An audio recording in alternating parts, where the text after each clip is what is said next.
कुछ लोग अब्बास अंसारी को फंसाने की कोशिश कर रहे थे। उनको लगा था कि मुख्तार अंसारी नहीं तो अब्बास अंसारी का कोई वजूद नहीं है और हेट स्पीच के मामले में अब्बास अंसारी को जेल भेज दिया जाएगा, उनकी विधायकों को खत्म कर दिया जाएगा, अंसारी परिवार कहीं का नहीं रहेगा। मगर अब हाईकोर्ट ने ऐसी सोच रखने वालों को जबरदस्त तगड़ा जवाब दिया है। अब्बास अंसारी जिनकी विधायकी रद्द कर दी गई थी, माहौल टाइट कर दिया गया था, वो दोषी नहीं पाए गए हैं, जिसके बाद सवाल यही है कि क्या अब्बास अंसारी दोबारा विधायक रहेंगे या फिर चुनाव होगा। बता दें कि मऊ सदर सीट से सुहेलदेव भारतीय जनता पार्टी यानी सुभासपा के विधायक रहे अब्बास अंसारी को लेकर इलाहाबाद हाईकोर्ट ने बड़ा फैसला सुनाया है। जस्टिस समीर जैन की सिंगल बेंच ने उनकी याचिका पर फैसला देते हुए उनकी सजा पर रोक लगा दी है।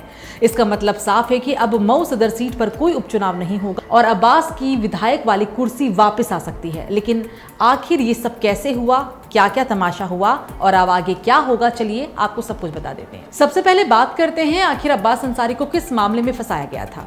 बात 2022 की है, जब विधानसभा चुनाव के दौरान अब्बास ने मऊ में एक सभा में अधिकारियों के हिसाब किताब करने की बात की थी। भारत निर्वाचन आयोग ने इसे हेट स्पीच मानते हुए मामला दर्ज कराया था। 31 मई को एमपीएमएलए स्पेशल कोर्ट मऊ ने उन्हें 2 साल की सजा और 3000 रुपए जुर्माने की सजा सुनाई। फिर उसके बाद 1 जून 2025 को यूपी विधानसभा सचिवालय ने उनकी विधायकी रद्द कर मऊ सदर सीट को खाली घोषित कर दिया। अब्बास ने जिला कोर्ट में अपील की, लेकिन 5 जुलाई को उनकी याचिका को खारिज कर दी गई। फिर वो हाई कोर्ट पहुंचे, जहां आज उन्हें राहत मिली। अब्बास की गिरफ्तारी नहीं हुई थी, लेकिन केस की वजह से वो जेल जाने की कगार पर जरूर थे। सजा के बाद उनकी विधायकी गई और कई लोग सोच रहे थे कि अंसारी परिवार का सियासी वजूद खत्म हो जाएगा, खासकर उनके पिता मुख्तार अंसारी की मौत के बाद। लेकिन हाईकोर्ट ने इस सोच को धक्का दे दिया।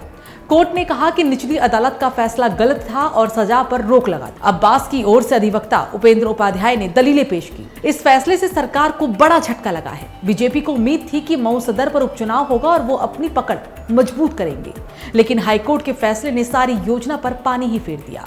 कोर्ट ने सरकार से सवाल भी पूछे कि आखिर इतनी जल्दी विधायकी क्यों रद्द कर दी गई और क्या प्रक्रिया में कोई जल्दबाजी हुई। साथ ही कोर्ट ने निचली अदालत को फटकार लगाई कि सबूतों की ठीक से जांच नहीं की गई। ये झटका बीजेपी के लिए इसलिए भी बड़ा है क्योंकि मऊ में अंसारी परिवार की पकड़ बहुत मजबूत रही है। अब बात करते हैं अफजाल अंसारी की, जो अब्बास के ताऊ हैं और सपा के सांसद। अफजाल ने इस फैसले को कानून की जीत बताया। उन्होंने कहा कि मेरा भतीजा निर्दोष था, मैंने पहले ही ये कहा था, कोर्ट ने सच्चाई को स्वीकार किया। अफजाल ने सरकार की मंशा पर सवाल उठाते हुए कहा कि बीजेपी जानबूझकर अंसारी परिवार को टारगेट कर रही थी। उनका आरोप था कि सरकार ने अब्बास को फंसाने के लिए हेट स्पीच का केस बनाया ताकि मऊ से उनका प्रभाव खत्म हो जाए। अफजाल ने हुंकार भरी कि वो इस लड़ाई को आगे भी लड़ेंगे। अफजाल के बयान ने सियासी माहौल को और भी गर्म कर दिया है।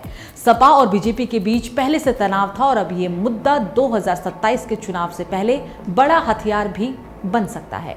अफजाल ने आरोप लगाया कि सरकार एक खास समुदाय और पिछड़े वर्गों को दबाने की कोशिश कर रही है, लेकिन जनता सब समझ रही है। तो दूसरी ओर बीजेपी का कहना है कि कोर्ट का फैसला उनके खिलाफ नहीं बल्कि कानूनी प्रक्रिया का महज एक हिस्सा है। अब सवाल यह है कि क्या अब्बास अंसारी दोबारा विधायक बनेंगे। हाईकोर्ट ने सजा पर रोक लगा दी है, लेकिन विधायकी बहाल होने का आधिकारिक ऐलान अभी बाकी है। मगर इतना तय है कि ऐसा होगा।